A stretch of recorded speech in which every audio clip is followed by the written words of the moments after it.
আধার কার্ডের এই তিনটি ভুলের জন্য লক্ষ লক্ষ মহিলারা আর পাবেন না অন্নপূর্ণা ভান্ডার প্রকল্পের টাকা।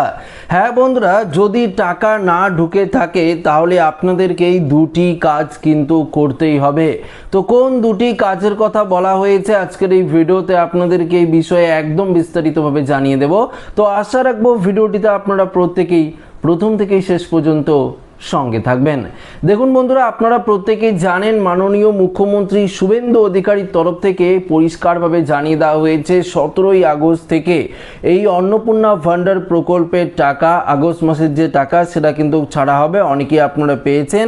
18ই আগস্টে প্রচুর মহিলারা পেয়েছেন, 19ই আগস্টেও অর্থাৎ আজও আপনারা অনেক মহিলারা পাবেন এবং আগামীকাল 20 আগস্টেও অনেক মহিলাদের অ্যাকাউন্টে কিন্তু ঢুকবে এই অন্নপূর্ণা ভান্ডার প্রকল্পের 3000 টাকা। তবে এই মুহূর্তের সব থেকে গুরুত্বপূর্ণ আপডেট, আধার কার্ডের তিনটি ভুলের কারণে লক্ষ লক্ষ মহিলার নাম কিন্তু বাতিল করে দেওয়া হয়েছে এই অন্নপূর্ণা ভান্ডার প্রকল্প থেকে। শুধুমাত্র আধার কার্ডের জন্য কিন্তু আপনারা টাকাগুলো পাচ্ছেন না। কোন তিনটি ভুলের কথা এখানে বলা হয়েছে সেগুলো আপনাদের সামনে সর্বপ্রথম তুলে ধরবো। তারপর আপনারা নতুন কোন দুটি কাজ করলে আপনারা পুনরায় এই প্রকল্পের টাকা পেতে পারেন সেটাও আপনাদেরকে জানিয়ে দেব। আচ্ছা দেখুন, এখানে পরিষ্কারভাবে কিন্তু বলে দিয়েছে যে এই মুহূর্তে রাজ্য সরকারের তরফ থেকে 1,45,00,000-এরও কিছু বেশি মহিলার ব্যাংক অ্যাকাউন্টে কিন্তু এই অন্নপূর্ণা ভান্ডার প্রকল্পের টাকা ছাড়া হবে। তার জন্য আগে যে 36,000 কোটি টাকা বরাদ্দ করা হয়েছিল বাজেটে, সেটা কিন্তু বেড়ে 48,000 কোটি টাকা করা হয়েছে। তো বুঝতেই পারলেন, টাকাও বেড়েছে, লোক সংখ্যা কিন্তু বেড়েছে এই অন্নপূর্ণা ভান্ডার প্রকল্পের। তো অনেক মহিলারাই আপনারা টাকা পাবেন যাদের আগে সমস্যা ছিল, under inquiry, under process, payment failure, এদিকে অ্যাপ্লিকেশন সাবমিটেড, অনেকেই তো আপনারা টাকা পেয়েছেন, তাই তো বন্ধুরা? পেয়েছেন তো? যাদের এই সমস্যাগুলো ছিল, যারা জুলাই মাসে টাকা পাননি, আপনারা পেয়েছেন তো? হয়তো 17 না হলে 18 তারিখে হয়তো নিশ্চয়ই আপনারা পেয়েছেন, না হয়তো আজকেও আপনারা অনেকেই টাকা পাবেন। কিন্তু দেখুন, এখানে পরিষ্কার বলে দিয়েছে 17 লক্ষ আবেদনকারীকে কিন্তু এই অন্নপূর্ণা ভান্ডার প্রকল্প থেকে বাইরে রাখা হয়েছে, অর্থাৎ বাতিলের তালিকায় রাখা হয়েছে। তার মধ্যে 10 লক্ষ আবেদনকারী আধার কার্ড সংক্রান্ত সমস্যা থাকার কারণে তারা কিন্তু এই প্রকল্পের টাকা পাবেন না। ফার্স্ট কি সমস্যার কথা এখানে বলেছে সেগুলো আপনাদেরকে একবার জানিয়ে দিচ্ছি। দেখুন, এক্ষেত্রে বলেছে আধার কার্ডের সঙ্গে ব্যাংক অ্যাকাউন্টের যে নাম রয়েছে, ধরুন আপনার নাম অঞ্জনা দাস, কিন্তু আপনার ব্যাংক অ্যাকাউন্টে নাম রয়েছে অঞ্জনা দাসের জায়গায় স্পেলিং কোনো মিস্টেক রয়েছে, বা আপনার নাম অঞ্জনা দাস কিন্তু আপনি বিয়ে করেছেন একটা সরকার কোনো টাইটেল ছেলের সাথে বিয়ে করেছেন, সেক্ষেত্রে আপনার নাম হয়েছে অঞ্জনা দাস সরকার, কিন্তু আপনি ব্যাংক অ্যাকাউন্টে যেটা রয়েছে সেটাতে রয়েছে অঞ্জনা দাস, এবং পরবর্তীতে আপনি ডকুমেন্টসগুলো পাল্টে দিয়েছেন, আপনার আধার কার্ড, ভোটার কার্ড, এগুলোতে আপনি আপনার স্বামীর টাইটেলটা যুক্ত করেছেন, অর্থাৎ অঞ্জনা দাস সরকার করেছেন, কিন্তু দেখুন আপনার ব্যাংক অ্যাকাউন্টে কিন্তু সরকারটা নেই, শুধু অঞ্জনা দাস রয়েছে, সেক্ষেত্রেও কিন্তু এই প্রকল্পের টাকা পেতে সমস্যা হতে পারে। তাই আধার কার্ডের সাথে ব্যাংক অ্যাকাউন্টের নামের যে সমস্যা সেটা যদি আপনার ঠিকঠাক থাকে, অর্থাৎ নাম যদি এক থাকে, তাহলে কিন্তু কোনো রকম প্রবলেম হবে না। এই সমস্যার কারণে অনেকের নাম কিন্তু বাতিল হয়েছে।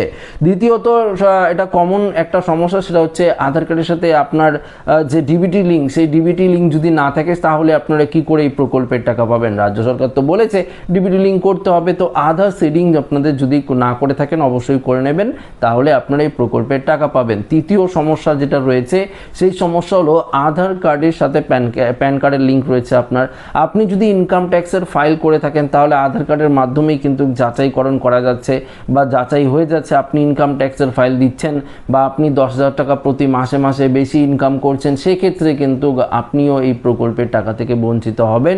এটা কিন্তু ধরা পড়ে যাবে। এই তিনটি সমস্যার কারণে অনেকেই কিন্তু এই প্রকল্পের টাকা থেকে বাতিলের লিস্টে কিন্তু পড়ে গেছে।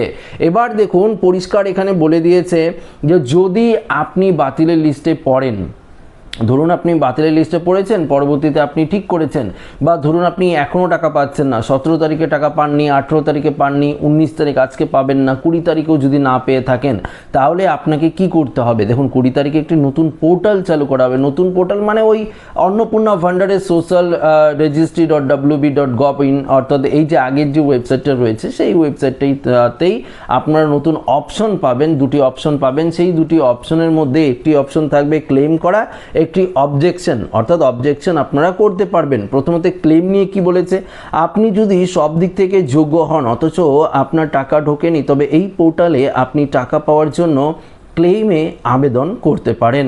আপনার আবেদনটি সরাসরি বিডিও বা এসডিও অফিসে চলে যাবে এবং পুনরায় যাচাই করানোর পর আপনার টাকা আটকে থাকা টাকা অ্যাকাউন্টে কিন্তু পাঠিয়ে দেওয়া হবে। তো ক্লেমের ব্যাপারটা আপনারা ক্লিয়ার বুঝতে পারলেন। আপনি যদি অন্নপূর্ণা ফান্ডার প্রকল্পের শর্তগুলো মেনে থাকেন, কিন্তু আপনি আপনার স্ট্যাটাস দেখিয়েছিল অ্যাপ্রুভ, কিন্তু এখনও আপনি টাকা পাচ্ছেন না, এর ক্ষেত্রে অনেক মহিলার এরকম সমস্যা হচ্ছে যে 17 তারিখ, 18 তারিখ, 19 তারিখ, 20 তারিখও পেরিয়ে গেল, আপনারা টাকা পেলেন না। সেক্ষেত্রে কিন্তু আপনারা ক্লেম অপশনটি বেছে নিতে পারেন।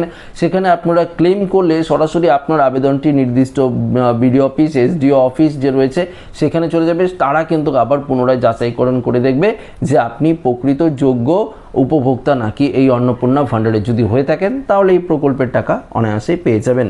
দ্বিতীয় অপশন অবজেকশন। আপনার এলাকায় যদি এমন কেউ থাকে যিনি সরকারি চাকরি করেন অথচ ভুল তথ্য দিয়ে অন্নপূর্ণা যোজনার 3,000 টাকা নিচ্ছেন, তবে তিনি তবে আপনি এই পোর্টালে অভিযোগ জানাতে পারেন।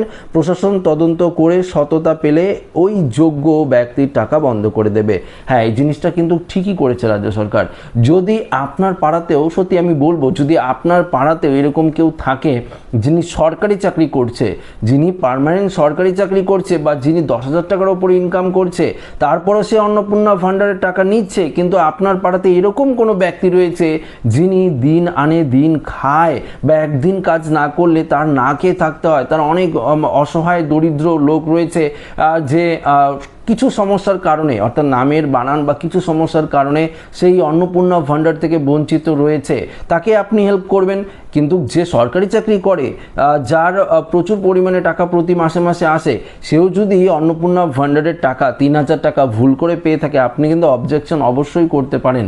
এই যে অফিসিয়াল পোর্টাল রয়েছে সেই পোর্টালে আপনি অবজেকশন যদি করেন, সেক্ষেত্রে কিন্তু আপনার সমস্ত কিছু দেখবে, অর্থাৎ যে আপনার তদন্ত করে দেখবে সমস্ত কিছু ঠিক, আপনি ঠিকভাবে ক্লেম করেছেন কিনা, যে ব্যক্তির নামে ক্লেম করেছেন সে সত্যি সরকারি চাকরি করে কিনা।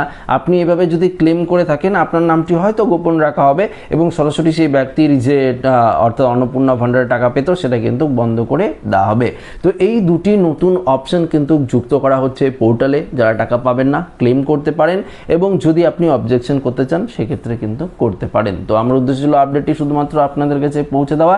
ভিডিওটি ভালো লাগলে লাইক করবেন, বন্ধুদের সাথে শেয়ার করবেন, নতুন হয়ে থাকলে চ্যানেলটিকে সাবস্ক্রাইব করে আমাদের সঙ্গে জুড়ে থাকবেন। ধন্যবাদ।